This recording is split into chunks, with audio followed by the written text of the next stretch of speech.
Hey everybody, welcome back to the channel. Quick, how do you say he opened the lock in Cherokee? Forgive my accent, but it's Astuwisa Daksa. Now, that's all the Cherokee I know, and I know it for an interesting reason I'll explain in a minute. Today, we're going to talk about how to powerfully strengthen and accelerate memorization. And the short version of why I know those words in Cherokee is that I showed somebody else how to supercharge his memorization, and in the process of, explaining the process, I couldn't help but lock in doxing. Get it? Lock.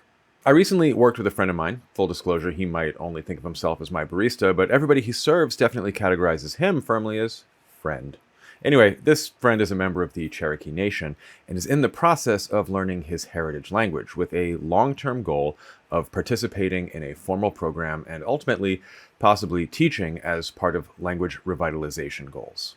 As you know, if you watch the channel, I am all about heritage language revitalization and also about efficient and effective learning.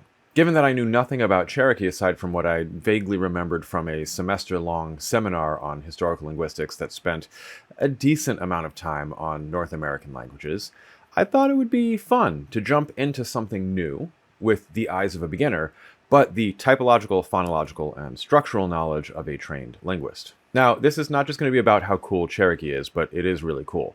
A lot of you commented on my video about my textbook to Anki pipeline and asked why I didn't go full automation, full sentence mining. Never go full read. Some of you even emailed me directly, so you were clearly motivated to discuss it. And the answer to that question is actually related to why I know that sentence in Cherokee and to a centuries-old debate about how to best study scripture.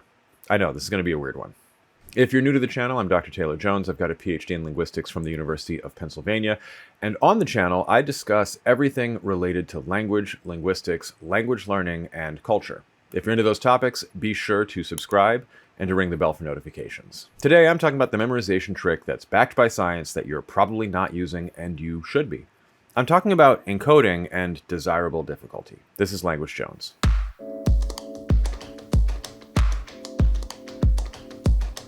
Okay, so there's basically two main ways you can interact with material that you're learning, and I prefer to try to find a sweet spot that balances the two. The first is to get a broad, high-level understanding of the topic. The second is to pick a starting point, and this can be literally anything, as you'll see in a minute, and start to make branching connections from there. So breadth versus depth. This is not new. But how this relates to language learning is really interesting. My experience has been that I can use some memorization tricks, don't worry, I'll teach you in this video if you missed my other ones, and some software to memorize pretty much anything. But brute forcing it just gets really tedious and makes things take longer. As a linguist, I'm always keeping an eye out for where there's a learnable system lurking in the background, where there's regularities that a child might intuitively pick up on. So I like to start, as most linguists do, with getting a skeleton to hang everything off of, like a mobile by Calder. For me, that's just reading a grammar of whatever language it is, just to see what the big structures are. Does it encode tense on verbs or just aspect? Does it have grammatical gender? Is that based on animacy or some other distinction? Does it mark definiteness on nouns? Does it use more morphology or word order to convey relationships between words? But this alone won't teach you a language. That's why so many linguists speak so few languages, and generally do so terribly. And that knowing about a lot of languages, but being completely unable to speak them at a high level, is why linguists get super grumpy when you ask how many languages they speak. It's like asking the world Sudoku champion how high they can count prime numbers. They can't. They can just arrange numbers 1 through 9 really well. So you have to actually get down to memorizing, and that's something that's just never really taught. You just get told, memorize these, and then sent on your way in school. And if you're using an app or a paid program, you get told, don't bother trying to memorize these. We'll do the work for you, and then strung along forever. So let's talk about the trick to memorizing and how a detail-oriented approach in the short term pays off with breadth of knowledge in the long term. I've talked about Anki in other videos, and this video is not going to be a use Anki video, but I do have to mention it for a moment. Anki is a spaced repetition software. It's not the only one, it's just the one I use. And the idea behind any of them is that you can basically make flashcards, but with all the bells and whistles a JSON object can afford instead of just like handwriting things on a paper card. So my friend learning Cherokee has a goal of learning a few hundred words this year. A reach goal is Gabriel Weiner's recommended 625 first words in your target language. He already knows the script and the sounds of the language and has excellent resources with audio for most things. So we started getting down into building out an Anki deck based on that 625 word list. And this is where that scripture thing comes in, although I never use the word scripture. Within my religious tradition, there's two very popular ways of studying, or as we might say, learning a book. One is to get a high-level overview and a familiarity with all the content. For people studying Gemara, that's what's called daf yomi, which is the deceptively simple-sounding page a day. It's not the page that gets you, it's that there's a new one every day. But the other style of learning is the diametric opposite, and it's sometimes called learning inside.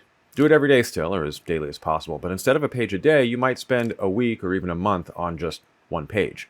Now, this is not just rereading and repeating, although that can have some benefit. It's using the things you're studying as a jumping off point to explore every tangent that comes up before returning to your through line. When it comes to encoding memory for language, I think we should all spend a little bit more time learning inside. So for this friend, I showed him the basics of how I prefer to make an Anki deck to memorize. Setting up fields on the front for English, an image relating to the concept that we're learning, and on the back for the word in Cherokee. He can already read in Cherokee, so he has it written that way, a mnemonic image, and audio. We started with a random word in the list that I knew he hadn't already memorized. Lock. That is the noun, a lock. So first we look it up, and there's two excellent resources for Cherokee. The Cherokee Nation website and the Cherokee English Dictionary online. They use slightly different styles of transliteration, but they both have a fair amount of audio. For words where there isn't audio, he can record himself speaking. It's still super helpful. Now, instead of just making a note of that and keeping it moving, first we go to Google and search for an image of a lock. Don't spend too much time, but pick something more interesting rather than less. Next, we think about whatever it could possibly evoke in English, no matter how stupid. Dog sing. In this case, the vowels are slightly different, but it made me think of dog sing. So I literally just Googled dog singing to see if there's anything, and lo and behold, there's a ton of dogs with microphones on Google for some reason. That's our mnemonic image, dog sing.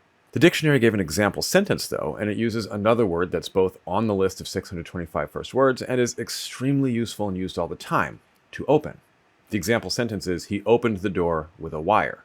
Now, we don't need with a wire just yet because that's an adjunct phrase, it's using an instrument, and while that's probably going to be good to know very soon, it's not super high value right now at the very beginning, especially with the word for a wire. So we won't worry about that right now. But what we will worry about is that verb.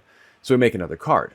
Now, I can see from the Cherokee Nation website that the root of the verb is astui, with a bunch of prefixes, suffixes, etc. for things like person and tense and so on.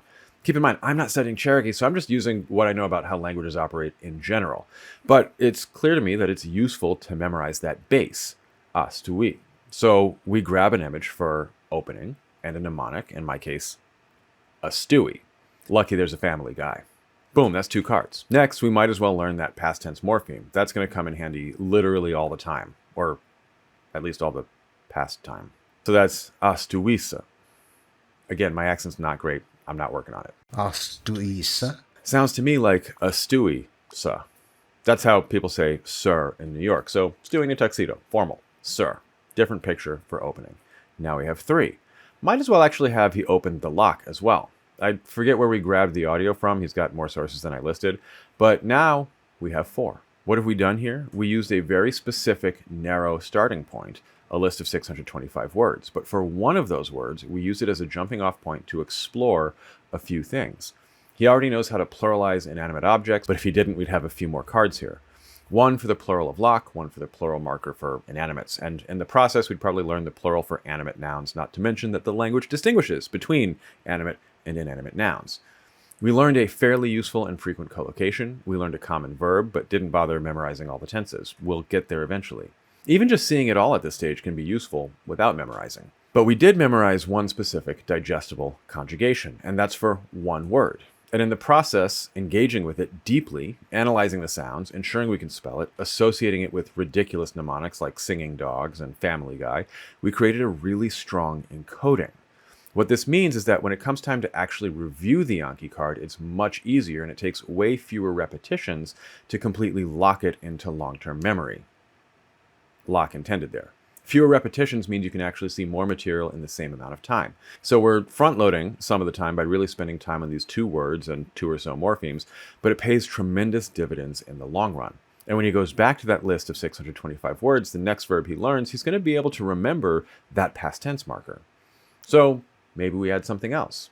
Future, I don't know, it really depends on the structure of the language, the specific language that you're learning, and what you want to do with your time. So yes, we've got basically 4 things and 4 cards, and it takes a little while, but this process is cumulative and exponential. It's not just getting a long vocabulary list and memorizing it. It's spending time and, yes, mental energy to really dig into the material a little slower. And the paradox is that works faster. Slow is smooth, smooth is fast. Because that digging in, that making of connections, that strengthens the neural pathways and is just a better approach to memory encoding. Let me know in the comments if you've ever done this. If you haven't, give it a shot and let me know how it goes. I completely understand that we don't always have the time or energy for this level of engagement, but especially starting out in a language, it's like magic. The key is to have a core that you can keep coming back to, a through line, whether it's a beginner textbook or a word list or whatever, so that way you know you're making progress on a specific task. As always, if you like what I'm doing with the channel, you can support it on YouTube with super thanks or over on Patreon at patreon.com/languagejones. Please leave me a comment. They are great for the algorithm. And subscribe if you haven't already.